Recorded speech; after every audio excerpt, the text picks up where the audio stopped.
akka carraa miira keessa galtee birrii naa guurteetiin akka doktora Engilaayitti kun illee waggaa 27 baradhee ummata kana waggaa 13 qofa naafe waggaa 13 booda gaafa waggaa 40 guutee Oromoo miira keessa galtee birrii naa guurtee lafallee naa kennanii mana ijaarre kilaasii tokko toluma sii kenna shi yaadin sun akkuma ta'etti ta'ee jechuudha wallahi suuqii qabachuuf jechuu 200,000 yibaqaanyal ግን ani online dalaga manatte warra waa maatii waan qarqaruuf suuqii qabachuu dadhabina dalaysiisaati suuqii qabadhu akreeffadhee seeraan dalagu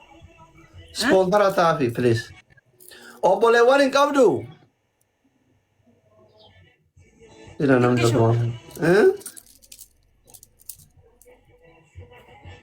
maa boottaree naggaadheedha kun waati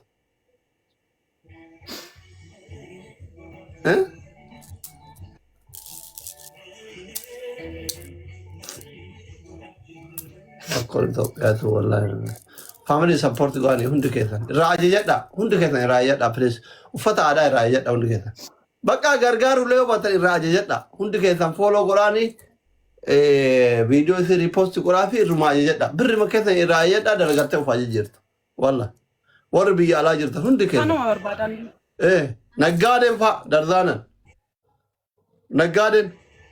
ujoolleen naggaadeen ta biyya ormaa jirtan rafman faanti jirti as jala biiftu rafman faanti jirti warri biyya namaa jirtan tamanyina tan irraa ayadha ana itti gaafatamoo isin ergu bat darzaana irraa ayadha gati isin halaltu wal dalaysiisa ijoolleen Dubaay jirtan warri Suudii Kuwait Qatar jirtan warri biyya ormaatitti mana uffata aadaa qabdan wal jajjabeessa irraa ayadha hundi keessa wallahi wal jajjabeessa finfinnee jireenyi qaala